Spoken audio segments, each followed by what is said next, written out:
मंगलाचरण कीजिए। ओम नमः सिद्धेभ्याय जय श्री ओम नमः सिद्धेभ्याय जय श्री ओम नमः सिद्धेभ्याय। मंगलम भगवान वीरो मंगलम गौतमो गणी मंगलम कुंद कुंदाद्यो जयंदर्मोस्तु मंगलम। सर्वमंगल मांगल्यम सर्व कल्याण कारकम प्रधानम सर्वधर्माणां जैनम जयतो शासनम। जैनम जयतु शासनम जैनम जयतु शासनम। सर आपका वीडियो ऑफ है। ओह, हो गया। हाँ जी, तो अपन बात कर रहे थे मोक्ष मार्ग प्रकाशक ग्रंथ की, जिसके 2 अध्याय हमने अच्छी तरह से संपन्न किए। आज से हम तीसरा अधिकार प्रारंभ करेंगे। तो 2 अधिकारों में, जैसा कि अपने को पता है कि पहले अधिकार में तो हमने मुख्य रूप से वांछनीय योग्य शास्त्र कौन से हैं, वक्ता का स्वरूप कैसा है, श्रोता का स्वरूप क्या है, वो सब अपन ने जाना था। और भी अरंत किसे कहते हैं, अरंत सिद्ध का स्वरूप क्या है, वो सब हमने पढ़ा था।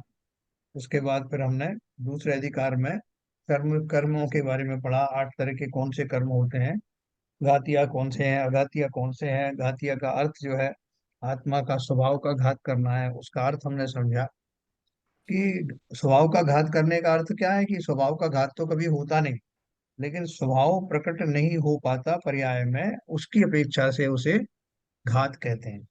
तो हमने ज्ञानावर्णी, दर्शनावर्णी, मोहिनी और अंतराय 4 तरह के घातीय कर्म के बारे में पढ़ा। विशेष तौर से हमने अंतराय कर्म के बारे में ये जाना कि वो व्यवहार में बहुत ज्यादा उसका उपयोग किया जाता है, शब्द का भी और शब्दों के अर्थों का भी, लेकिन वास्तव में घातीय कर्म में आता है वो अंतराय कर्म। तो वो किस अपेक्षा से आता है, स्वरूप का घात कैसे होता है, हमने जाना कि चूंकि हम अपने आप को उस आनंद का दान नहीं दे पाते, उस पर्याय का, उस शुद्ध पर्याय का दान स्वयं को नहीं दे पाते, हम उस अनुपम आनंद का वेदन और उसका लाभ स्वयं को होने नहीं देते, उसका भोग उपभोग नहीं होने देते। तो वास्तव में ये जो स्वभाव में उत्पन्न होने वाले नैसर्गिक विशुद्धता का जो दान है, वो न दे पाने के कारण ही उसको घातीय कर्मों में गिना गया है। ये हमने विस्तार से पढ़ा था। और बाकी ये भी पढ़ा था, सुख दुख की जो भी बाह्य सामग्रियां हैं वो नहीं मिलती तो हमारा अंतराय कर्म का हम उदय मानते हैं। तो वो उस अपेक्षा से है भी कि हमें वो वस्तुएं नहीं मिलती, तो वो घातीय अघातीय दोनों में ही हम उसको व्यापक रूप से इस्तेमाल करते हैं।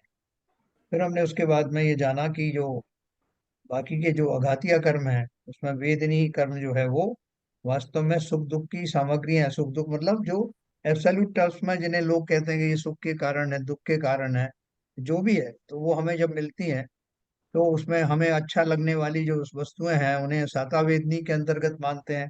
जो वस्तुएं सभी को इन जनरल बुरी लगती है, उनको असाता वेदनी के उपलक्ष्य में मानते हैं। लेकिन ये मानते हैं कि वो पुण्य और पाप के उपलक्ष्य में प्राप्त होने वाली सामग्रियां हैं। लेकिन सामग्री मिलने मात्र से जीव सुखी दुखी नहीं होता। सुखी दुखी होने के पीछे हमारा जो मोहनी कर्म है उसका उदय, वो उसमें जिम्मेवार होता है कि प्राप्त की हुई वस्तुएं अच्छी हैं या बुरी हैं, ऐसा मेरा ही कल्पना के कारण, वो कल्पनाएं किससे होती, मोहनी कर्म के कारण। तभी वेदनी कर्म मुझे सुखी दुखी कर सकता है, जब बैकग्राउंड में मेरा मोहनी कर्म हो। अपन ने ये भी जाना कि मोहिनी कर्म के 2 भेद होते हैं, जिसमें ज्ञान दर्शन मोहिनी और चारित्र मोहिनी 2 भेद मुख्य पड़ते हैं। दर्शन मोहिनी के उपलक्ष्य में होने वाला मिथ्यात्व वही वास्तव में मेरी दृष्टि को मूढ़ बना देता है। मैं वस्तु स्वरूप को जैसा है वैसा जान नहीं पाता, और इसलिए सभी वस्तुओं में मैं राग या द्वेष करता हूँ। किसी को अच्छा समझता हूँ, किसी को बुरा समझता हूँ। ये राग और द्वेष बुद्धि के कारण ही वस्तुओं में हमें लोगों से द्वेष होता है, या लोगों से या वस्तुओं से राग होता है। तो राग द्वेष की जो परिणति है, उसका मूल कारण मेरा मिथ्यात्व है। और जो हमने राग द्वेष मोह आदि जो शब्द हम कहते हैं, या कषाय जो शब्द कहते हैं, वो मोहिनी कर्म का ही दूसरा पहलू है, जिसे हम चारित्र मोहिनी कहते हैं। तो जीवन में मूढ़ता आने के कारण ही ये कषायें उत्पन्न होती हैं, क्योंकि जिन्हें मैं अपना मानता हूँ उनसे राग करता हूँ और मेरा उनके प्रति जो है वो कैसी शुभ कषाएं होती हैं, जो कषाएं जो मैं अच्छी मानता हूँ, जैसे लोक कषाय है, मानादि कषाय है, वो प्रकट होती हैं। और जिनसे मैं द्वेष करता हूँ वो ऐसी मायाचारी या जो क्रोध कषाय है वो प्रकट होती है। कुल मिलाकर के मेरे अज्ञान के कारण, वस्तु स्वरूप को ना जानने के कारण, स्वयं का स्वरूप ना जान पाने के कारण जो स्थिति बनती है उसे मैं दर्शन मोहिनी के कारण कहता हूँ। वो भ्रम उसी के कारण उत्पन्न होता है। और जब वो भ्रम टूट जाता है तो बाकी के जो कषाय भी हैं वो उसी से उसी के कारण प्रेरित होते हैं। तो ये वस्तुएं जब हम उनको जैसी की तैसी मानेंगे, उनमें कोई ये मेरा है वो पराया है ऐसा कल्पना ही खत्म हो जाएगी, तो फिर मुझे उनमें राग द्वेष आदि भी नहीं होंगे, कषाय भी उत्पन्न नहीं होंगे। एक बार सम्यक दर्शन प्राप्त होने के बाद कषाय जानने में थोड़ा सा समय लगता है। जैसे हमारा पंखा चल रहा है, तो पंखे का स्विच ऑन करने के ऑफ करने के बाद भी थोड़ी देर तक पंखा घूमता हुआ नजर आता है। किसी पेड़ को हम जड़ से उखाड़ करके फेंक दें, तब भी कुछ दिन तक वो हरा भरा सा बना रहता है। और बाद में वो जड़ सूख गई है तो वो कितने दिन तक हरा भरा रहेगा? थोड़े समय के बाद सूख जाएगा, लेकिन थोड़ा समय लगता है। उसी प्रकार से जीव का मिथ्यात्व दशा के जाने के बाद चारित्र मोहिनी के कारण जो उत्पन्न कषाय हैं उनको जाने में थोड़ा समय लगता है। लेकिन वो चली अवश्य जाती हैं, क्योंकि उनके मूल, उनका जो मूल है, उनकी जो जड़ है, जो मिथ्यात्व है वो चला गया, तो कषाय भी धीरे धीरे चली जाती। तो ये हमने पढ़ा था विस्तार से। उसके बाद हमने पढ़ा कि ये वेदनी कर्म अकेला कुछ नहीं करता, मोहिनी कर्म की उपस्थिति में ही उसकी सक्रियता का भान होता है। उसके बाद हमने आयु कर्म के बारे में पढ़ा कि आयु जब तक है तब तक वो शरीर हमें मिला हुआ है, जो शरीर है उसमें हम रहते हैं। आयु समाप्त होने के बाद उसे कोई रोक नहीं सकता, और जब तक आयु रहती तब तक कोई उसको अलग कर नहीं सकता। और जो आयु हमारी हम बांधते हैं अपने ही भावों के कारण, जीवन में वो उसके समय आते हैं जब हमारी जितनी आयु हमें अलॉट हुई है, उस आयु का टू थर्ड, दो तिहाई बीत जाने के बाद पहली बार आयु, नवीन आयु बंद करने का अवसर प्राप्त होता है। ऐसे अवसर जो है गिनती के मिलते हैं जीवों को, और उनमें उनका नवीन आयु का बंद हो जाता है। अगर वो टू थर्ड करते हुए वो उतने जो चांस है उतने में नहीं होता, तो अंतिम के जो एक अंतर मुहूर्त होता है उसमें अवश्य ही अगले भोग की आयु बंध जाती है। क्योंकि अगर वो ना बंधे तो वो जीव अब कहाँ जाए? आयु समाप्त हो रही है इधर इस पर्याय की, तो वो कहाँ जाएगा? तो इसलिए वो पहले से निश्चित होता है, ये भी निश्चित है कि वो किस समय में अपनी नवीन आयु का बंद करेगा। अंतिम अंतर मुहूर्त में तो कर ही लेता है, और फिर यहाँ से वहां पर गमन करता है। गमन के समय उसके साथ दो शरीर चलते हैं। और ये बाहर का शरीर तो जो है यहीं बिखर जाता है, जिसे हम औदारिक शरीर कहते हैं। लेकिन अंदर वाला जो तेजस शरीर और कार्माण शरीर है वो जीव के साथ जाते हैं, जिस भी नवीन पर्याय में उसका जन्म होना होता है। तो आयु चूंकि निश्चित है, हमने ही बांधी है, कौन सी गति की बांधी है। और उस न केवल गति का हमने, आयु और गति का बंध किया, बल्कि उन दोनों के जो उपयुक्त, उनके लिए जो उपयुक्त शरीर है जो दोनों से परिभाषित होता है। नरक आयु है तो नरक की आयु मिलेगी, तो नरक गति के अनुसार शरीर आदि मिलेगा। मनुष्य आदि गति मिली है, मनुष्य आयु मिली है, तो मनुष्य के शरीर जैसे ही अंगोपांग वो होंगे, लेकिन उसमें भी छोटे होंगे, बड़े होंगे, लंबा होगा, चौड़ा होगा, गोरा होगा, पतला होगा, चाल कैसी होगी, ये सारे जो उसके जो भेद हैं या उसके जो अंग हैं, उन सब का भी निर्धारण पैकेज के रूप में मैं ही करता हूँ। है ना? हमें कैसा शरीर मिलेगा? गठीला मिलेगा, है ना? दुखी शरीर मिलेगा, दुखी मतलब रोगों से भरा हुआ मिलेगा। कौन से अंग उपांग मेरे जो है ठीक नहीं होंगे, या सब सुडौल रहेंगे? ये सारी चीजें नाम कर्म के द्वारा गवर्न होती हैं। और ये सारा पैकेज नाम कर्म का भी मैं ही बंद करता हूँ। तो इसलिए एक विशेष बात ये ध्यान रखना कि जीवन में कोई भी सुखी दुखी दुखी जीव मिले, उसके अंगोपांग कम हो या किसी तरह की उसमें एबनॉर्मेलिटी हो, तो उसे देख करके हंसना मत, उसको देख करके उसका उपहास मत करना, मन में भी मत लाना। क्योंकि ये तो शरीर दंड है, जीवों को उनके कर्मों के कारण मिलते हैं। उसमें हास्य करके, उनका मजाक बना करके मैं भी उन्हीं मुसीबतों को आमंत्रित कर रहा हूँ। क्योंकि कालांतर में मुझे भी वैसी अब मिल सकती है जिनके कारण मैंने लोगों का उपहास किया, किसी के अंगों के कारण, किसी के रंग के कारण, किसी की कोई कमियों के कारण में उपहास बिल्कुल मत करना। तो इस तरह नामकरण के बारे में हमने पढ़ा, जिसके 93 भेद होते हैं। उसमें बहुत सारी चीजें आती हैं कि वो एक इंद्रिय में जाएगा कि तीन इंद्रिय में जाएगा। जो उसके बाद में वो एक इंद्रिय है तो स्थावर में कौन से स्थावर में जाएगा, अग्नि काय का बनेगा, वायु काय का बनेगा, उसके कितने जो है इंद्रियां होंगी, और कितने उस कौन सी जाति में होगा, स्थावर होगा या कौन उतरस होगा। ये सारी चीजें हमारे गवर्न होती हैं नामकरण के द्वारा। तो नामकरण जो है पूरा प्राप्त हुए शरीर में क्या क्या, कैसे कैसे रंग भरना है, वो नामकरण का कार्य है। तो हमने वेदनी, आयु, नाम और गोत्र के बारे में पढ़ा। गोत्र में ऊंच नीच जो कुल होते हैं वो जीव के पैकेज में ही जाते हैं कि वो कैसे कुल में जन्म लेगा, जहाँ धर्म का व्यापार चलता है या जहाँ पर अधर्म का ही सारा व्यापार चला करता है। तो ये दोनों में से ये भी हमारे पैकेज में आता है। वर्तमान में हम जैसी प्रैक्टिस करेंगे, जिसमें श्रद्धा लाएंगे, जैसे बहुत सारे लोगों को आपने देखा होगा कि वो जैन कुल में जन्म तो लिया है, लेकिन जैनवत ना तो उनकी आचरण है, ना जैन कुल में जन्म लेने का कोई उन्हें गौरव महसूस होता है। तो अवश्य ही उनकी जो ये पर्याय जाने के बाद में वो जैन कुल में दीर्घ काल तक उस पर्याय में आएंगे नहीं, वो उनकी सीट चली जाएगी। तो इसलिए बहुत सावधान रहना, जो मिला है उसके प्रति गौरवान्वित होना। हाँ, मिल गया है उसको ऐसा मत समझना कि ये तो बहुत साधारण वस्तु है। हमने बहुत असाधारण पुण्य किए होंगे, जिसके फलस्वरूप हमें ये नरदेह मिली, और नरदेह में भी जिनवाणी का समागम हुआ। जिनवाणी का समागम के साथ साथ हमारे सारे अंग उपांग जो है अपनी अपनी जगह पर स्थिर हैं। हमें जिनवाणी समझ में आने योग्य बुद्धि मिली, और उसको समझने की रुचि मिली। ये उत्तरोत्तर दुर्लभ वस्तुएं हैं जो हर एक को प्राप्त नहीं होती।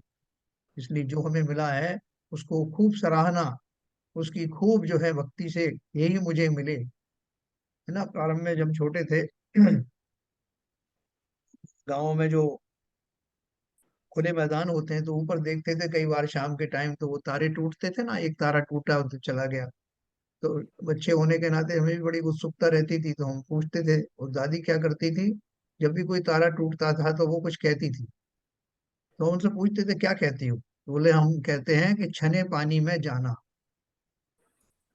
मतलब वो कहते हैं एक तारा टूटा, इसका अर्थ यह है कि एक जीव का की पर्याय बदली है, तो वो दूसरे भाव में जाए उसके पहले हम ये कामना करते हैं छने पानी में, अर्थात जैन कुल में जाना। तो ऐसा भाव हम जब दूसरे जीवों के प्रति रख सकते हैं, तो अपने लिए क्यों नहीं रख सकते। मैं भी उन संस्कारों से जो मुझे मिले हैं उनमें और प्रगाढ़ता लाऊं, और अपने परिवार के सभी जनों को येन केन प्रकारेण, डांट डपट से नहीं, चतुराई से समझा कर बुझा करके इस जैन दर्शन में स्थापित करना, ये भी एक पुण्य का कार्य है। इस प्रकार से हमने अघातिया कर्म के बारे में भी पढ़ा। और अब हम पढ़ेंगे संसार में कौन कौन से दुख जीव को सताते हैं। जानते तो हम सब हैं, लेकिन हम विस्तार से पढ़ेंगे तो हमारे रोंगटे खड़े हो जाएं। तो देखिए अपन बात करते हैं।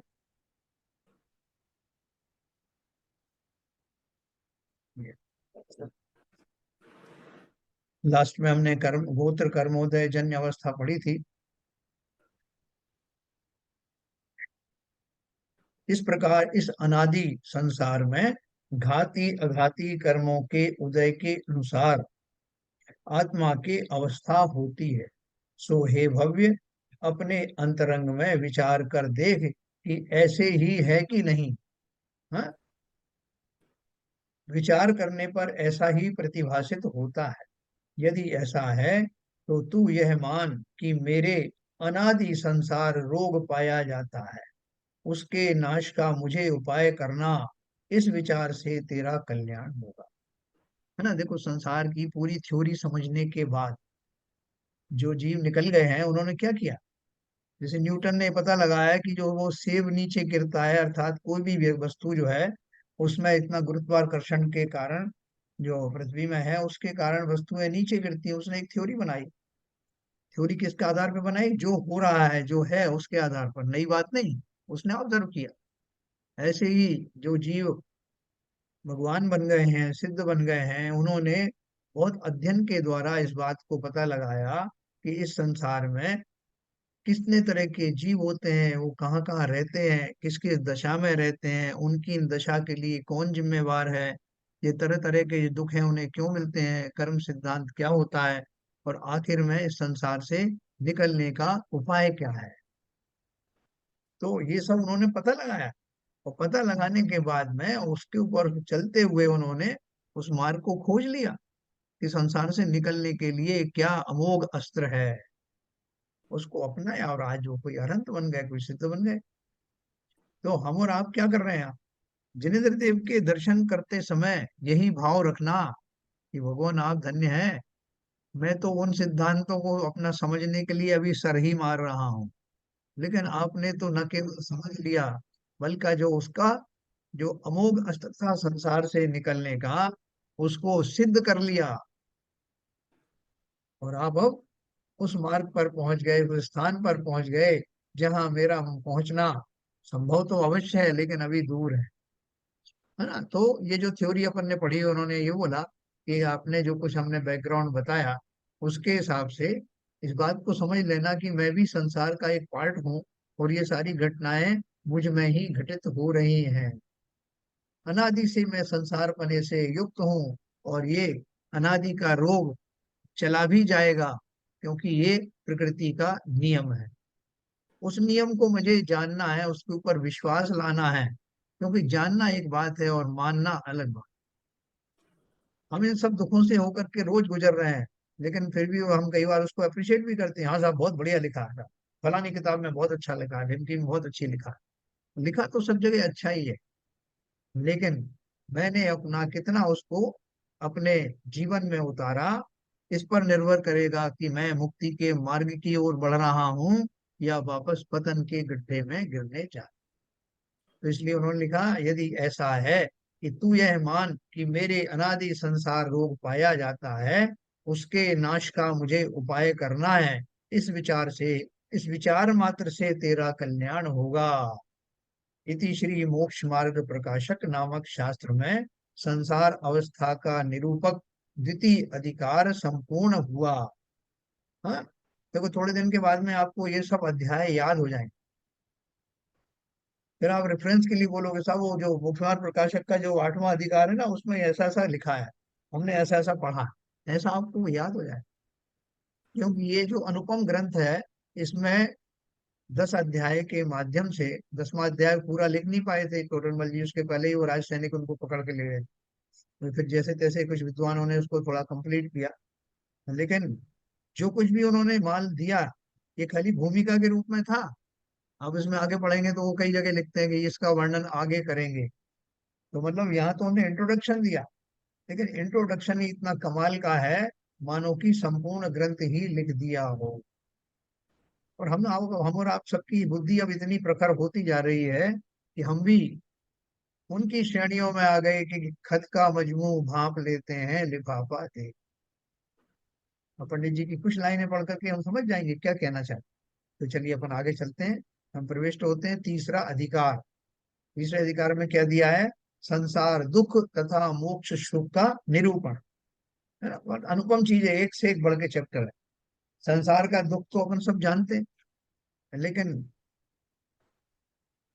उस जानने का अर्थ यह है कि जब तक हमें शरीर में रोमांच ना हो जाए, हमारे मन में संसार से भय उत्पन्न ना हो जाए, संसार से निकलने की प्रबल इच्छा जब तक बलवती ना हो, तब तक माना नहीं जा सकता कि हमने संसार के दुख को भली भांति समझा है। तो अपन अब इस चैप्टर के थ्रू समझेंगे कि संसार के दुख किस प्रकार के हैं। सो निज भाव सदा सुखद अपनऊ करऊ प्रकाश, जो बाहु विधि भव दुखनि को करी है सत्तानाश। अथ इस संसार अवस्था में नाना प्रकार के दुख हैं, उनका वर्णन करते हैं। क्योंकि यदि संसार में भी सुख हो, तो संसार से मुक्त होने का उपाय किस लिए करें, है ना। जो संसार विषय सुख हो तो तीर्थन कर क्यों, क्या ओके। आगे? हाँ, काय को तब क्या है, संयम को आराधन करके, ऐसा ना। क्योंकि यदि संसार में भी सुख हो तो संसार से मुक्त होने का उपाय किस लिए करें। इस संसार में अनेक दुख हैं, इसलिए संसार से मुक्त होने का उपाय करते हैं। जैसे वैद्य रोग का निदान और उसकी अवस्था का वर्णन करके रोगी को रोग का निश्चय कराकर फिर उसका इलाज करने की रुचि कराता है। हैं, क्या बोलता है वो? वैद्य जी थे, पहले वैद्य जी थे ना। आजकल तो डॉक्टर आपको कुछ ना सलाह देंगे ना कुछ आपसे ज्यादा पूछेंगे। आपने कहा था मुझे बुखार आ रहा है 3 दिन से, और मुझे ये हो रहा है, हाथ पैर दुख रहे हैं, अच्छा ठीक है ठीक है। वो समझ जाएगा कि इसको क्या मलेरिया हुआ है, क्या हुआ, फटाफट दवाई लिख देगा। लेकिन पहले पूर्व काल में और आज भी जो वैद्य वैद्य को जानते हैं, वो क्या करते हैं, पूरा रोग आपके सिम्टम्स को पूरा पूछेंगे। होम्योपैथ में भी ऐसा होता है ना, नब्ज भी देखते हैं और उससे एस्टेब्लिश करते हैं कि आपको क्या रोग हुआ है। और वो कई बार मरीज को भी बता देते हैं कि भैया तुम्हें मलेरिया हुआ है, तुम्हें पीलिया हुआ है, तुम्हें फला चीज हुई है। वो लक्षणों से जान करके एस्टेब्लिश करते हैं, मरीज को भी बता देते हैं, और फिर मरीज को बोलते हैं कि तुमको फला फला रोग हुआ है, उसकी गंभीरता बता करके फिर उसको जो औषधियां लिखी हैं और जो पथ्य अपथ्य हैं, जो क्या खाना क्या नहीं खाना, उसका भली भांति वर्णन कर। तो वो बोल रहे हैं कि वैद्य रोग का निदान और उसकी अवस्था का वर्णन करके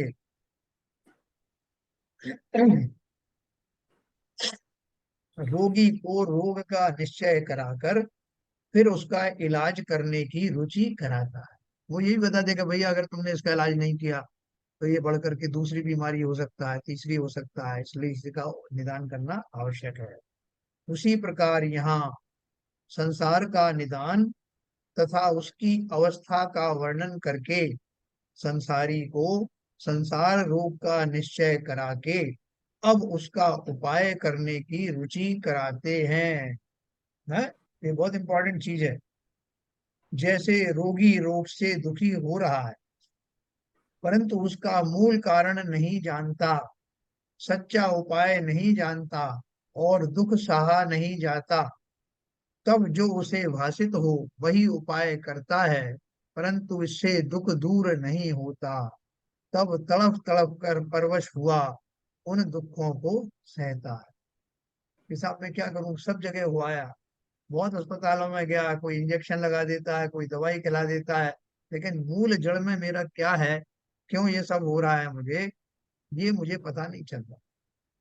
ऐसा बहुत बार होता है। तो बोल रहे हैं कि मैं उन दुखों को सहता रहता हूँ, उपाय भी करता हूँ, तो वो उपाय सटीक सार्थक होते नहीं, क्योंकि मूल में रोग जो है किस कारण से उपज रहा।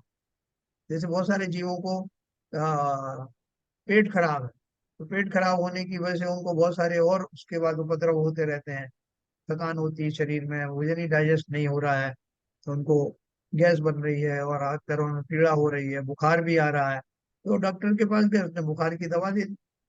लेकिन उसका जो मूल कारण है, किसी की नाभि चढ़ गई, नाभि उतर गई, ऐसे बहुत सारे कॉम्प्लिकेशन होते हैं। तो जब तक हम उसके मूल में नहीं जाएंगे तब तक रोग का सही इलाज होगा नहीं, और हम उन दुखों को सहते रहेंगे। तो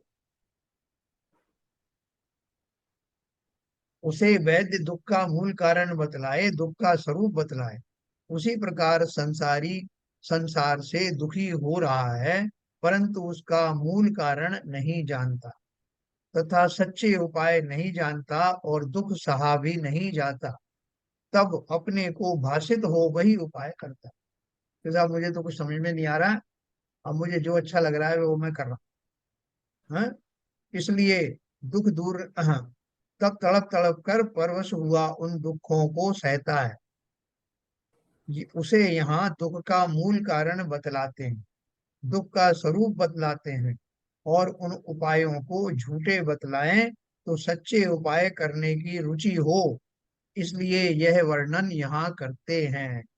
तो क्या बोल रहे हैं, यहाँ दुख का मूल कारण बताया जाएगा, दुख का वास्तविक स्वरूप बताया जाएगा, और जो उपाय हैं जो अभी तक हमने किए हैं वो सब झूठे थे, इसलिए रोग दूर हुआ नहीं।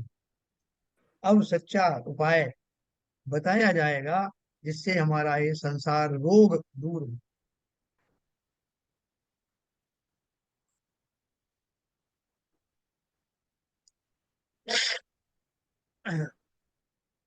देखो, अभी संसार दुख और उसका मूल कारण कर्मों की अपेक्षा से, दो एंगल से हमारे दुख है। एक कर्मों की अपेक्षा से, दूसरा आगे आएगा। कर्मों की अपेक्षा से क्या है? वहां सब दुखों का मूल कारण मिथ्या दर्शन, अज्ञान और असंयम है। क्या बताया? सब मूल दुखों का मूल कारण मिथ्या दर्शन, अज्ञान और असंयम है। जो दर्शन मोह के उदय से हुआ, अतत्व श्रद्धान, वह तो मिथ्या दर्शन।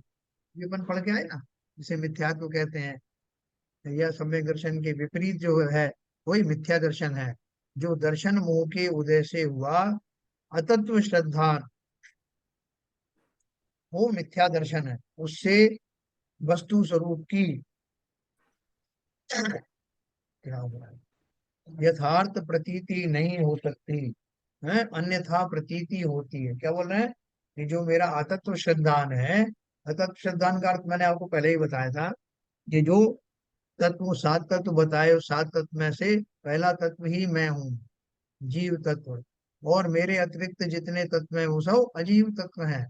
तो जीव अजीव कहते ही सातों तत्व तो आ जाते हैं, लेकिन उसको और विस्तार से बताने के लिए दोनों का, जीव और अजीव के जो संयोगी पर्याय हैं और असंयोगी पर्याय हैं।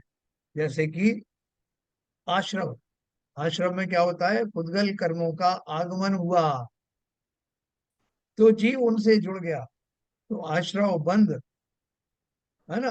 तो ये दोनों चीजें जो है वो उनके पास आने वाले कर्म सामग्री है। फिर संवर, वो कर्म सामग्री आने से रुक जाए।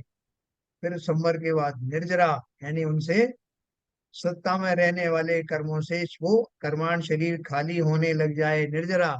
और अंतिम अवस्था मोक्ष की है, जिसमें जीव उन सब कर्मों से रहित हो जाता है। तो संयोगी वियोगी अवस्थाएं जीव और अजीव की, उन्हीं से मिलकर के सात तत्व नौ पदार्थ बने हैं। तो बोले अतत्व श्रद्धान का अर्थ क्या है? कि मैं इन घटनाओं को, इन बातों को न जान पाने के कारण जैसा मैं व्यवहार करता हुआ पाया जाता हूँ, उसको अतत्व श्रद्धान कहा जाता। उससे वस्तु स्वरूप की यथार्थ प्रतीति नहीं हो सकती, अन्यथा प्रतीति होती है? जैसे आपके परिवार में कोई व्यक्ति आया, वो काफी दिन तक बाहर रहा, है आपके परिवार का सदस्य। अब आने के बाद में उसको इंट्रोडक्शन दे रहे हैं कि भैया ये तुम्हारी बहन है, ये तुम्हारी चाची है, ये तुम्हारी जो है माता जी है, ये पिताजी हैं, ऐसा उसको इंट्रोडक्शन दे रहे हैं। और वो चुपचाप से खड़ा हुआ है। उसके मन में कोई किसी तरह के भाव नहीं आ रहे कि हाँ, माता है तो क्या करना है, पिता है तो क्या करना है, पिता का क्या स्वरूप होता है, माता किसे कहते हैं। आपने इंट्रोडक्शन दे दिया, उसने सुन लिया, सुन करके चलता बना। आप बोलो कि बताओ कैसा व्यक्ति है ये, इसको समझ में ही नहीं आया कि माता किसे कहते हैं, पिता किसे कहते हैं, उसके प्रति कैसा मेरा आचरण होना चाहिए। वो क्या करे, उसे पता ही नहीं। इसी प्रकार से बोल रहे हैं, मिथ्या दर्शन होने से वस्तु स्वरूप की यथार्थ प्रतीति नहीं हो सकती, अन्यथा ही प्रतीत होती। तथा उस मिथ्या दर्शन ही के निमित्त से क्षयोपशम रूप ज्ञान है, वह अज्ञान हो रहा। देखो, यही ज्ञान मेरा पास जो है, सम्यक दृष्टि होने पर मैं विद्वान बन जाऊंगा, ऐसी ऐसा ना तो होता है, ना उसकी जरूरत है। लेकिन इतना अवश्य है कि जो भी ज्ञान, जितना भी ज्ञान मेरे पास है, वो अभी मोह के चक्कर में सही नहीं हो रहा है, उसका प्रयोग नहीं हो पा रहा। वस्तुएं सही नहीं जानने में आ रही, जान तो रहा हूँ लेकिन सही ढंग से नहीं जान पा रहा हूँ। ये मेरे मिथ्यात्व के कारण है। मिथ्यात्व चला जाएगा तो भले ही ज्ञान का इतना ही क्षयोक्षम क्यों ना रहे, यही ज्ञान मेरा सम्यक ज्ञान बन जाए। है ना? तुम्हें दर्शन और सम्यक ज्ञान में क्या अंतर है? बोलते हैं युगपत होता है साहब, एक साथ होता है। बोले कैसे युग एक साथ होता है? बोले जैसे दीपक में जब हम ज्योति जलाते हैं तो उसमें प्रकाश और उसकी गर्मी दोनों एक साथ प्रकट होते हैं, है ना।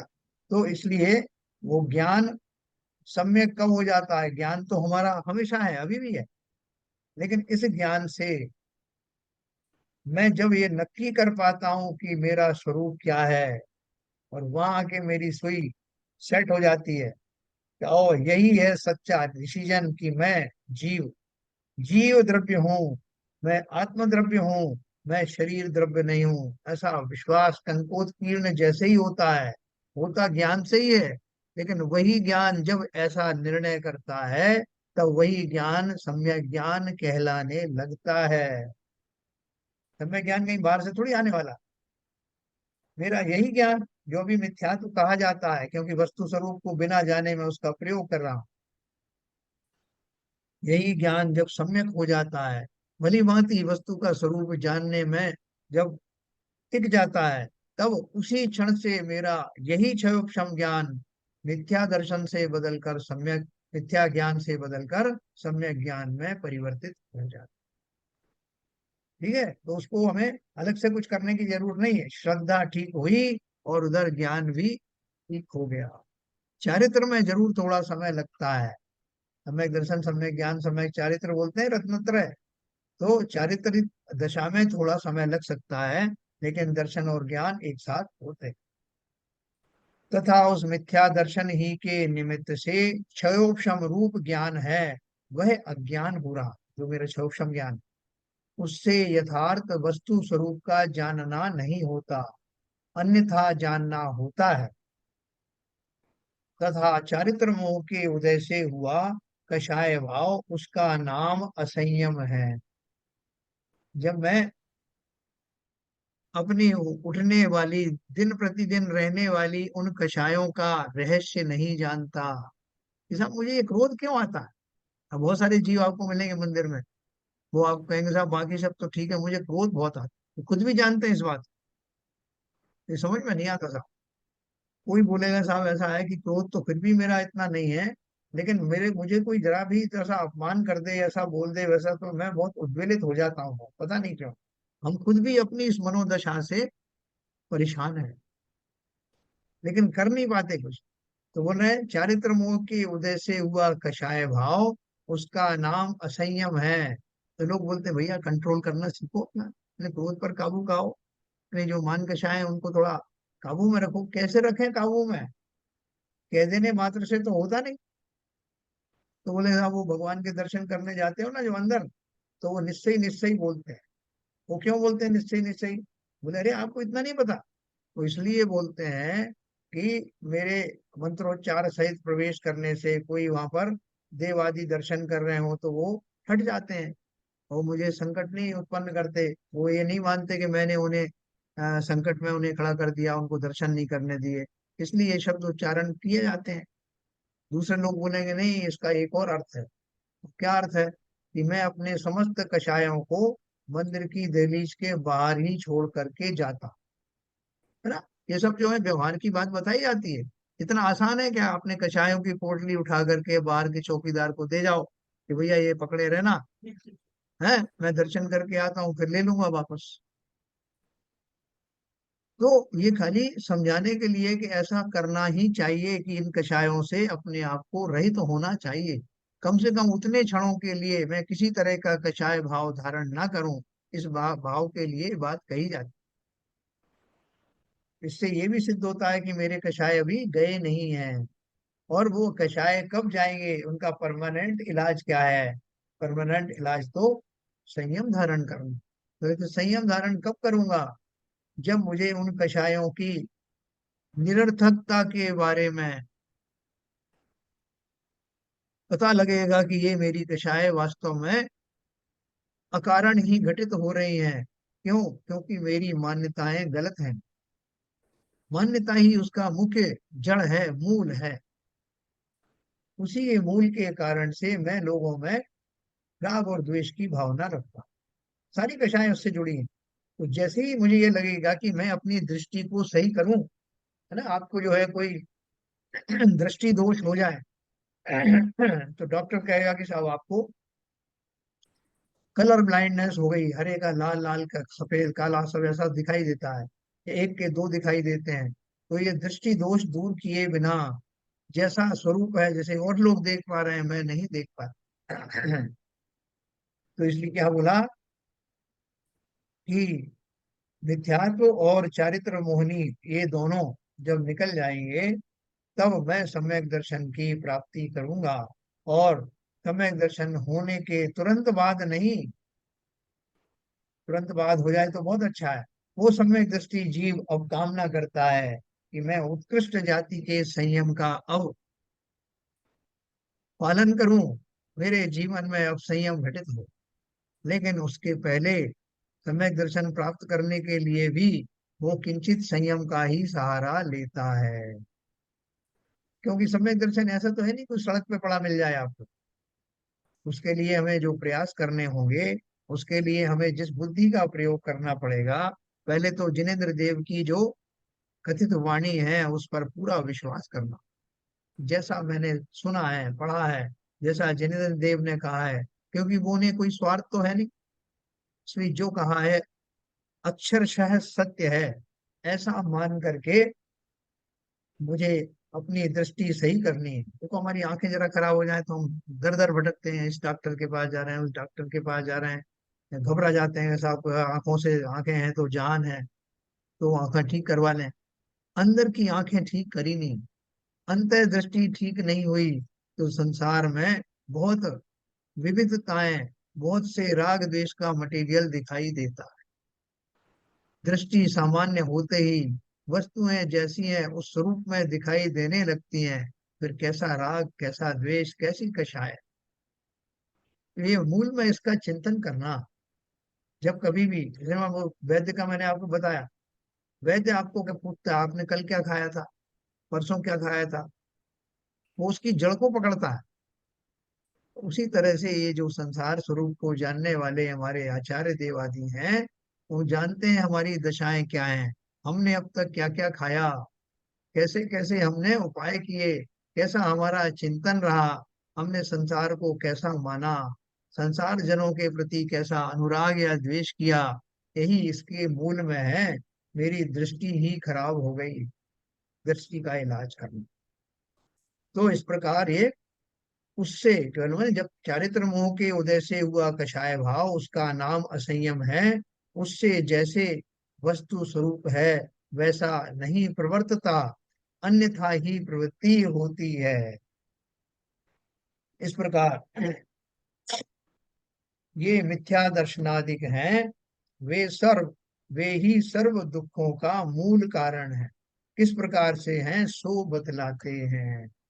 देखो ऐसा बढ़िया आपको ग्रंथ और मिलेगा बिल्कुल। नहीं, जितने सरल शब्दों में, और आपको हमारे भी हमारी जो बातें हो रही हैं, हम जो करते हैं वो बताई जा रहा है आईने की तरह। तो क्या बोल रहे हैं, इस प्रकार ये मिथ्या दर्शनादिक हैं, वे ही सर्व दुखों का मूल कारण है। किस प्रकार है सो बतलाते हैं। वैद्य जी ने पकड़ लिया और हमें भी बता दिया कि तुम्हारे दुखों का मूल कारण ये है। ज्ञानावरण और दर्शनावरण के क्षयोपशम से होने वाला दुख और उससे निवृत्ति। देखो आपको बहुत ताज्जुब होगा, टॉपिक खुद टॉपिक को ही देख कर, कि जो मेरा ज्ञान का उघाड़ हुआ है, किस वजह से हुआ, मेरा किंचित ज्ञान का आवरण कम हो गया, दर्शन का आवरण थोड़ा कम हो गया, उससे मुझे जो ज्ञान प्रकट हुआ है, उसको वो कह रहे हैं कि उससे जो दुख होता है। ये क्या बात कर रहे हो आप, ज्ञान के उघाड़ से दुख होगा क्या। उन्होंने कुछ सोच समझ के ही लिखा है कि जो ज्ञान का उघाड़ हुआ है उससे होने वाला दुख, और वो दुख की निवृत्ति कैसे हो इसका वर्णन बताया। ये अलग डायमेंशन है। क्या बताया, मिथ्या दर्शनादिक से जीव को स्वापर विवेक नहीं हो सकता। स्वयं एक आत्मा और अनंत पुद्गल परमाणुमय शरीर, इनके संयोग रूप मनुष्यादि पर्याय उत्पन्न होती है, उसी पर्याय को स्व मानता है ना। कहाँ से शुरू किया उन्होंने, कि हमारा जो, हम सब जो जीव हैं उनको मैं शरीर नहीं हूं या शरीर हूं या आत्मा हूं, ऐसा सच्चा विवेक जीव को नहीं हो सकता। कब तक नहीं हो सकता, जब तक उसको मिथ्या दर्शन का उदय चल रहा है। स्वयं एक आत्मा और अनंत पुद्गल परमाणुमय शरीर, इनके संयोग रूप मनुष्य आदि पर्याय उत्पन्न होती है, उसी पर्याय को स्व मानता है। कोई बोले भाई साहब आप कौन है? मैं मनुष्य हूँ। तो मनुष्य की क्या पहचान? बोले आप दिख नहीं रहा है आपको? मेरे शरीर है, आत्म अपने इंद्रियां लगी हुई हैं, मैं बोल सकता हूँ, मैं चल फिर सकता हूँ, मैं खा पी सकता हूँ, मैं सोच सकता हूँ, बस यही मनुष्य है। तो बोल रहे हैं कि अपने को इस दोनों से जुड़ी हुई जो पर्याय मिली है, जिसमें शरीर भी है और मैं भी हूँ, उस मिली जुली पर्याय को मैं आत्मा मानता हूँ, अपना स्वरूप मान। तो मेरी कोई गलती नहीं कि अनादिकाल से ऐसा ही मुझे समझ में आ रहा है। उसी पर्याय को स्व मानता है। तथा आत्मा का ज्ञान दर्शनादि स्वभाव है, उसके द्वारा किंचित जानना देखना होता है। और कर्मोपाधि से हुए क्रोधादिक भाव उन रूप परिणाम पाए जाते हैं। कर्म जैसे जैसे उनका उदय होता है, वैसे वैसे मेरे परिणाम बनते हैं। कभी क्रोध का हो जाता है, कभी मान का हो जाता है, कभी माया का हो जाता है। तथा शरीर का स्पर्श रस गंध वर्ण स्वभाव है, वह प्रकट है। किसका स्वभाव है? ये शरीर का। उसमें ही होते हैं ना पुद्गल से बने हुए शरीर में, क्योंकि पुद्गल के ही गुण है स्पर्श रस गंध और वर्ण, उसके स्वभाव है, वह प्रकट है। और स्थूल कृशादिक होना तथा स्पर्शादिक का पलटना इत्यादि अनेक अवस्थाएं शरीर की होती हैं, इन सबको यह अपना स्वरूप मानता है ना। शरीर में साहब मुझे सब पता लगता है, और डॉक्टर भी चेक करता है, क्यों साहब आपको दिखाई देता है? देखो साइड में दिख रहा है कि आपको? हाँ दिख रहा है साहब। अच्छा हाथ से पकड़ के देखो, ये आपको ठंडा गर्म लग रहा है कि? हाँ बिल्कुल लग रहा है साहब। तो वो कह देगा हाँ बिल्कुल ठीक है। मैं भी मान लेता हूँ बिल्कुल ठीक हूँ। क्यों? क्योंकि मैंने या तो शरीर को ही अपना स्वरूप माना है, या शरीर सहित आत्मा की जो संयुक्त अवस्था है उसको अपना स्वरूप मान। इसलिए मैं निश्चिंत हो जाता हूँ। लोग भाई साहब बहुत बीमार चल रहा हूँ आजकल, पता नहीं कब ठीक होऊंगा। कभी फिर अनजाने में कह देते हैं मेरे हाथ बहुत दुख रहे हैं, जिसका मतलब हाथ अलग है, मैं कोई अलग हूँ। कई बार कहते हैं साहब वो मुझे बुखार आ गया, तब मैं उस समय मानता हूँ कि शरीर ही मैं हूँ। ऐसी दोनों तरह की हम बात समझते हैं, या तो शरीर ही मैं हूँ या शरीर मेरा है। तो बोल रहे हैं इनके होने वाले स्वरूप। अभी साहब भाई साहब मुझे कुछ दिन से दिखाई देना कम हो गया, मुझे अभी हाथ से टटोलने से पता नहीं लगता। तो ये जो पलटन होती है, बदलाव होता है शरीर में, उसको मैं अपनी ही अवस्थाएं मानता हूँ। वहां ज्ञान दर्शन की प्रवृत्ति इंद्रिय मन के द्वारा होती है, इसलिए यह मानता है कि ये त्वचा, जीव, नासिका, नेत्र, कान, मन मेरे अंग हैं, इनके द्वारा ही मैं देखता जानता हूँ। ऐसी मान्यता से इंद्रियों में प्रीति पाई जाती है। कोई हमसे कह दे कि साहब आपके जो है वो आंखें खराब हो रही हैं, बहुत तेजी से हो रही हैं, आपके कान जो है बहरे हो रहे हैं, आप तुरंत इलाज करवाएं इसका। तुम देखो सुबह उठते ही भाग खड़े होंगे, कहाँ जा रहे हो साहब? वो जरा अस्पताल दिखाना है, वो स्पेशलिस्ट है उसको दिखाना है। नहीं साहब मेरे कानों का सवाल है, मेरी आंखों का सवाल है। हम कितने विफल हो जाते हैं। क्यों? तो विफलता का कारण क्या है? कि साहब ये मेरी बात हो रही ना, मेरा शरीर नहीं, मैं ही तो बीमार हूँ, मुझे ठीक होना है। मैं उपचार से ये कहता हूँ मेरे कान, मेरे जीभ, मेरा आंखें, वो है तो सब मेरे ही पार्ट ना। तो इसलिए मैं का स्वरूप इस तरह से मानने से ये जीव उन इंद्रियों से विशेष प्रीति करता है, समस्त इंद्रियों से। सबसे बड़ा इंद्रियों का समूह कौन सी सबसे बड़ी व्यापक इंद्रिय है? स्पर्शन इंद्रिय। तो संपूर्ण शरीर को ही स्पर्शन इंद्रिय कहते हैं। तथा मोह के आवेश से उन इंद्रियों के द्वारा विषय ग्रहण करने की इच्छा होती है। ये हमारा स्वरूप बता रहे हैं कि मैं उन इंद्रियों में विशेष रूप से मोहित हूँ, ये मैं हूँ। उन इंद्रियों के द्वारा विषय ग्रहण करने की इच्छा होती है, और उन विषयों का ग्रहण होने पर उस इच्छा के मिटने से निराकुल होता है, तब आनंद मानता है। तो भाई साहब बहुत तेज भूख लग रही थी, अब मैंने पेट भर के भोजन किया है, अब मेरा तृप्ति हो गई, भूख दूर हो गई। बोले वो हो गई क्या दूर? अभी फिर खाओगे क्या शाम को? शाम को तो शाम की देखी जाएगी साहब, अभी तो आप बीच में देखना और कितनी बार खाता हूँ। हाँ, लेकिन अभी जरूर जो है मेरी भूख जो है वो शांत होगी।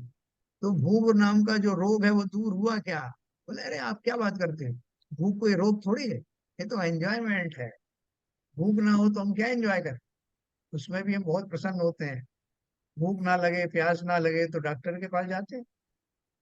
तो बोल रहे हैं मोह के आवेश से, इसमें मोह कर्म है लगा हुआ, उन इंद्रियों के द्वारा विषय ग्रहण करने की इच्छा होती है, और उन विषयों का ग्रहण होने पर उस इच्छा के मिटने से निराकुल होता है, तब आनंद मानता है। जैसे देखो ये बहुत बढ़िया एग्जांपल है। जैसे कुत्ता हड्डी चबाता है, उससे अपना लहू, लहू या लहू से खून कहते हैं ना, निकले, उसका स्वाद लेकर ऐसा मानता है कि यह हड्डियों का स्वाद है। उसी प्रकार यह जीव विषयों को जानता है, उससे अपना ज्ञान प्रवर्तता है, उसका स्वाद लेकर ऐसा मानता है कि यह विषय का स्वाद है। सो विषय में तो स्वाद है नहीं, स्वयं ही इच्छा की थी, उसे स्वयं ही जानकर स्वयं ही आनंद मान लिया। परंतु मैं अनादि अनंत ज्ञान स्वरूप आत्मा हूँ, ऐसा नि केवल ज्ञान तो अनुभवन है नहीं। देखो अपन जो है, जैसे वो उदाहरण कई कई बार बहुत सारे वीडियो आए ना, कि किसी को रसगुल्ला खाने की इच्छा हुई और रसगुल्ला खाया, तो एक खाया, दो खाया, जैसे जैसे पेट भरने लगा वैसे वैसे वो आनंद कम होता चला गया, और अंत में तो ये स्थिति आ गई कि कोई अगर फिर ऑफर करे तो क्रोध आने लगता है, भैया मना कर दिया ना, अब नहीं खा सकता। तो कहाँ गया वो आनंद? इसका मतलब आनंद वो विषयों का नहीं था, वस्तुओं का नहीं था, उनमें होने वाला मेरा जो राग भाव था, उसी का आनंद मैं ले रहा था। जैसे कुत्ते का उदाहरण दिया ना, दूर आपने कोई हड्डी पड़ी हुई है, कुत्ता बहुत दौड़ के जाएगा उसकी तरफ, उसका राग भाव उसके प्रति खींच के ले जाएगा, और वहां जाते ही विवल होकर के उस हड्डी को मुंह में रखेगा, फिर उसको चबाएगा, ये मान करके इसमें से रस निकलेगा। तो रस की जगह क्या निकला, उसके ही तालू जीव सब छिल जाते हैं, और छिलने से जो खून निकलता है वो मानता है कि ये हड्डी में से निकला। सर ऐसे यहाँ ही। एक हाँ, प्रश्न है। बोलिए। आपने बोला कि अ, राग भाव से वो अपनी इच्छा की तृप्ति करता है। जैसे हाँ, रसगुल्ले का उदाहरण उदाहरण दिया आपने। ये। एक रसगुल्ला खाया, दो रसगुल्ला खाया, तीन खाए, जब उसका मन भर गया, वह तृप्ति हो गई, तो उसने मना करना चालू कर दिया। हाँ, अब बेसिक प्रश्न ये उठता है कि उसके राग भाव से तो वो आनंद लेना चाहता है, वो इच्छा प्रकट हो रही है कि मैं इसमें आनंद लूं, तो ये आनंद कंटिन्यू क्यों नहीं रहता है? वो हाँ, कुछ रसगुल्ले खाने के बाद ही वो तृप्ति क्यों हो जाती है? ऐसा हाँ। क्यों लगता है? मेरा प्रश्न ये है। देखो आपकी बात सही है, क्योंकि हमने ये माना था। आप किसी से आप वैसे बिना उसके सामने सामग्री प्रस्तुत किए उसको बोलो कि भैया मेरे पास बहुत सारी मिठाइयाँ रखी हुई हैं, कौन सी लाऊं? मेरे पास गुलाब जामुन है, मेरे पास रसमलाई है, कोई मेरा ये है, तो हर व्यक्ति अपने अपनी चॉइस बताएगा। किस हिसाब से बताएगा? अभी पेट में गया नहीं है, उसने सामने देखा भी नहीं, लेकिन उसने कुछ अनुभूतियां उनके विषय में बना रखी हैं। जा वो उस अनुभूति के बल पर वो कहेगा कि भाई साहब, और वो आंखों से अंदर में उसकी इमेजिन भी कर लेगा। रसमलाई के शब्द आते ही उसके दिमाग में जाएगा, रसमलाई कैसी, रसगुल्ला कैसा है। उसके प्रति होने वाला जो राग है, उसके आकर्षण के कारण वो वस्तु उसे दिखाई भी देने लगेगी, उसका स्वाद भी वो जीभ पर लेने लगेगा। जैसे कोई खट्टी चीज की याद करते ही मुंह में उस तरह का स्वाद आने लगता है। तो अनादिकाल से बैठे हुए हमारे संस्कार के बल पर वो वस्तुएं हमें अच्छी बुरी बिना सामने दिए दिखाए, बिना रस लिए, हमें उनमें प्रतीति होने लगती कि अच्छा अब गुलाब जामुन आने वाले, वाह वाह वाह मजा आ जाए। तो कहाँ से आया वो स्वाद कहाँ से आया? वो उसका राग, तीव्र राग उसमें जुड़ा हुआ था। जिस व्यक्ति को पसंद नहीं है उसको जलेबी के दर्शन हो गए अंदर ही अंदर, तो उसने कहा भाई साहब आप ऐसा करो, मुझे गुलाब जामुन नहीं, मुझे तो आप जलेबी ले आओ, क्या मजा आएगा, थोड़ी करारी लेके आना। वो अपनी कल्पना में सारी वो जलेबी देख रहा है, उसका स्वाद भी ले रहा है। अब बस वो फिजिकली आने की देर है। उसी तरह से जिसने गुलाब जामुन की कामना की, वो गुलाब जामुन के जाति के रस से वाकिफ था, तो उसने उसको चाहा। उसका बस चलता तो और भी खाता रहता, लेकिन लिमिटेशन काहे की आ गई? लिमिटेशन आ गई उसकी पेट की, कि पेट भर गया। नहीं तो उसका राग तो अभी भी मौजूद है। उस काल में उस राग से इसलिए उसे छोड़ना पड़ा कि उसके कुछ लिमिटेशंस आ गए। अब जिसका बड़ा पेट होता है वो 10 से 20 भी गुलाब जामुन खाता चला जाएगा ना। तो वो उसका अर्थ क्या है कि राग जो है, जीव अपने राग को एंजॉय करता है। जैसे कोई बहुत प्यासा है, तो आपने बोला कि साहब वो पानी तो मैं दे दूंगा, लेकिन ये झूठा है पानी साहब। और वो इतना परेशान है, वो बोला जो जैसा है साहब चलेगा, मुझे तो आप पानी दे दो। अगर साधारण काल होता तो वो एक्सेप्ट नहीं करता, नहीं साहब मुझे झूठा पानी नहीं चाहिए। लेकिन मेरी जो उसके प्रति ललक इतनी बड़ी हुई है, राग इतना बड़ा हुआ है कि मैं अब उसके बिना नहीं रह सकता, उस काल में आप कैसा भी दे दो। तो वास्तव में भाई जीव साहब, इसको हम ये भी समझ सकते हैं ना कि ये जो इंजॉयमेंट है, ये बड़ा क्षणिक है, कितनी जल्दी पूरा हो जाता है। तो इसका मतलब इस तरह के इंजॉयमेंट संसार में कोई मायने नहीं रखते। सही कहा आपने, ये सब क्षणिक ही है। और जीव जो हाँ। है पलट पलट कर आगे भी आएगा उसमें, कि मैं झपट्टे मारता हूँ। जैसे अब ये तो हो गया साहब, अभी तो देखो भोजन तो कर लिया था, भोजन का तो हो गया काम करना, अब तो कोई बढ़िया सा म्यूजिक सुनाओ था। और म्यूजिक चल रहा है तब तक किसी ने कहा साहब पान खाएंगे क्या? अरे साहब पान तो बहुत बढ़िया, एक पान और लेके आओ। मैं बदल बदल करके अपने सारी इंद्रियों के योग्य भोगों का सेवन करना चाहता हूँ। और एक से मन भर जाता है तो दूसरे पे चला जाता हूँ। लेकिन पर्याय वो सीमित है, तो झपट झपट करके मैं उन सबका उपभोग करना चाहता हूँ। और अब इस सिद्धांत को अच्छे से समझना, कि जीव उन वस्तुओं का उपयोग उपभोग नहीं करता, रसास्वादन अपने राग का आता है। जितना ज्यादा राग मेरा उन वस्तुओं से होगा, उतना मुझे आनंद आएगा। अरे साहब बहुत आनंद आया। बोले क्या आनंद आया? तुमको हमने प्लेन वाटर दिया था उस टाइम, और फीका शरबत पिलाया था, और आप बोल रहे हैं कि यार उस समय जैसा आनंद तो आज तक आया नहीं। तो क्यों आया था उस समय आनंद फीके शरबत में भी? क्योंकि तब मैं बहुत प्यासा था, मैं थक करके आया था। उस समय मुझे वही पानी बहुत अच्छा लगा, वैसा स्वाद आज तक नहीं आया। तो स्वाद उनका था या मेरे बढ़े हुए राग का था? सभी वस्तुओं में ऐसे ही लगा लेना। जिस धन आदि से किसी समय में मूर्छित थे वो मुनिराज अपनी पूर्व पर्याय में, मुनि बनने से पहले, अब उनके सामने अंबार लगा दो उस धन का, उन्हें कोई मतलब नहीं। तो सेठ हाजी बन साहब, सेठ थे। हाँ जी। ये तो मेरा प्रश्न ये था सर जी। कि ये राग राग जो एंजॉयमेंट का है, जो बेसिक जो मूल प्रश्न मैंने पूछा था, हाँ। हो सकता है आपने एड्रेस किया हो, मैं एड्रेस नहीं हो पाया हूँ। हाँ। वो क्षणिक क्यों रहा?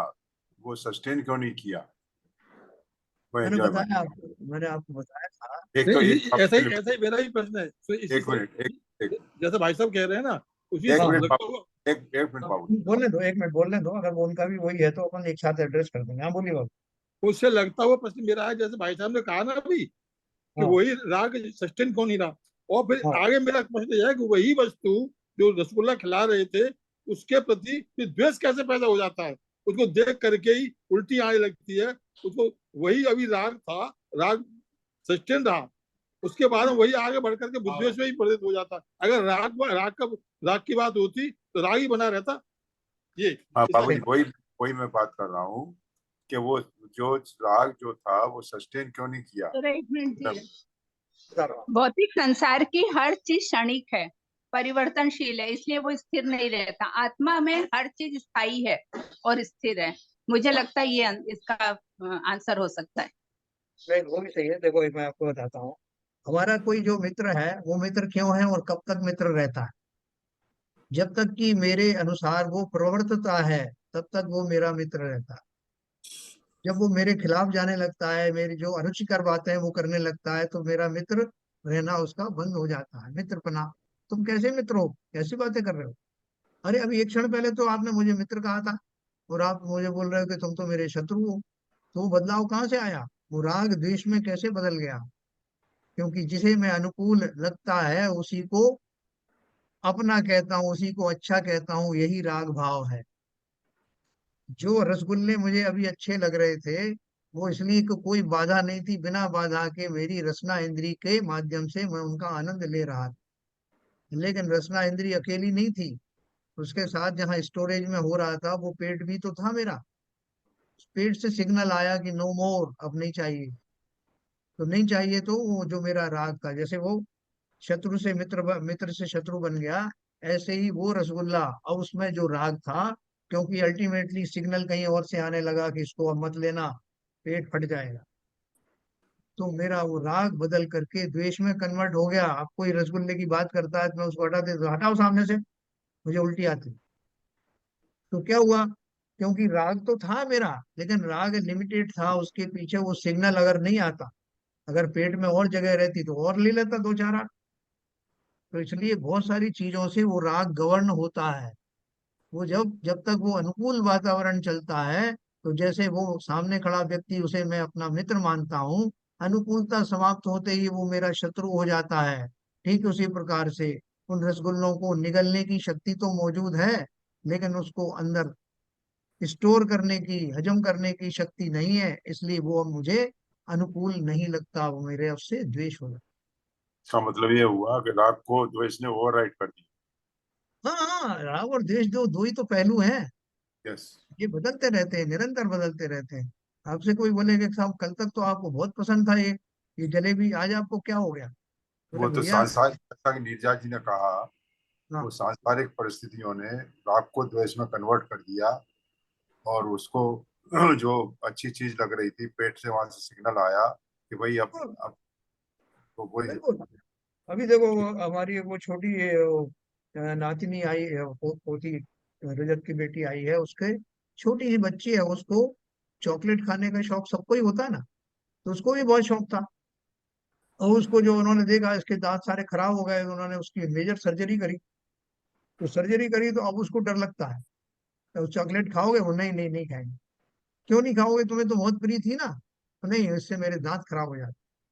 तो हमको सब संज्ञान होता है ना, कि मैं खाने का राग तो अभी भी मौजूद है, लेकिन अब उनकी मनाही क्यों कर रहा हूँ, क्योंकि उसमें दूसरे लिमिटेशंस हैं। पति पत्नी में बहुत प्यार होता है, लेकिन सार्वजनिक रूप से वो एक दूसरे का आलिंगन नहीं करेंगे। तो मन तो है, बहुत राग है, लेकिन कुछ लिमिटेशंस हैं। तो ऐसी कुछ मर्यादाओं में जीव रहता है, और कई बार वो परिस्थितियां बदलते ही राग से द्वेष में भी उनका बदलाव हो जाता है। यही दो पहलू हैं, राग और द्वेष। तीसरा है ना काऊ से दोस्ती, ना काऊ से बैर, वो दशा हमें लानी है। मैं आपका कुछ एड्रेस कर पाया प्रश्न का, शिविजन साहब? कुछ हो गया। ओके। तो देखो हमारा समय भी होने जा रहा है, तो उसमें एक लाइन में इसको समाप्त करता हूँ। ये जो उन्होंने उदाहरण दी है ना कुत्ते की, कि कुत्ता जैसे ये मानता है कि हड्डी में से स्वाद आ रहा है, वो वास्तव में उसके अपने खून का ही स्वाद है। उसी प्रकार से समस्त वस्तुओं में आने वाला आनंद मेरे राग से ही आ रहा है। जितना ज्यादा गहरा राग होगा, जैसे मैंने बताया कि एक प्यासे आदमी को एक फीका शरबत भी अच्छा लगता है, और उसको वो एंजॉय आज तक कर रहा है, क्योंकि उसकी मनोदशा उस समय कैसी थी, कितना तीव्र राग था उस समय उस पानी से। आज मुझे कोई बढ़िया शरबत भी देता तो उतना आनंद नहीं आता, नहीं साहब, वो तो आनंद अलग ही था, काय का आनंद था वो। इसी तरह से कुत्ते की जो उदाहरण दी है, समस्त अपने भोगों में लगा लेना। इंद्री के सारे भोग ऐसे ही हैं, जो मेरे शरीर की क्षुब्धता के कारण प्रकट होते हैं, जिनमें मेरा शरीर किंचित विषमताओं को प्राप्त होता है, और उसे मैं आनंद मानता हूँ। मेरे ही शरीर में बहुत सारी व्याधियां उत्पन्न होती हैं, बहुत सारी ऐसी अनुभूतियां होती हैं जिन्हें मैं सुखद मान लेता हूँ, लेकिन सुखद है नहीं। तो हड्डी का उदाहरण बहुत जबरदस्त है, व्यापक है, पांचों इंद्रियों के विषयों में उसको लगा लें। तो तथा मैंने नृत्य देखा, राग सुना, फूल सूंघे, पदार्थ का नहीं, स्वाद लिया। एक पॉइंट और है इसमें। जी।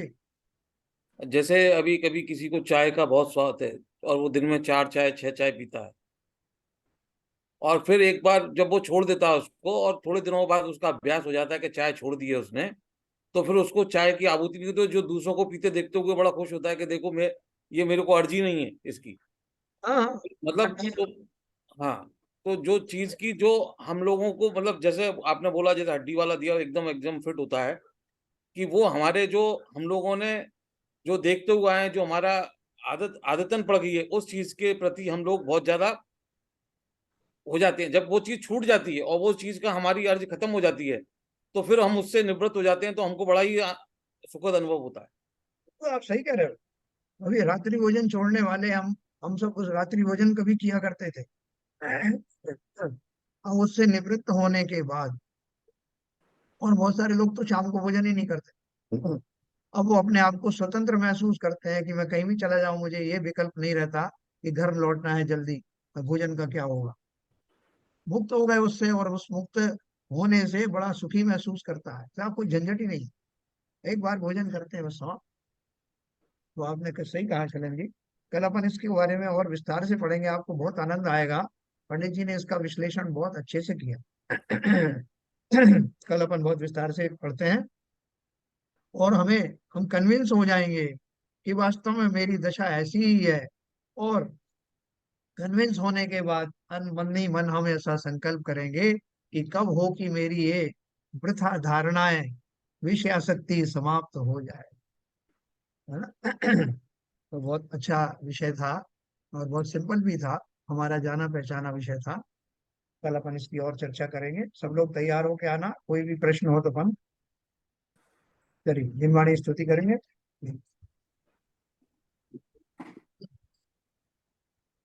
मिथ्यतम नाश वेको ज्ञान के प्रकाश वेको अपापर भास वेको भानु सी बखानी है।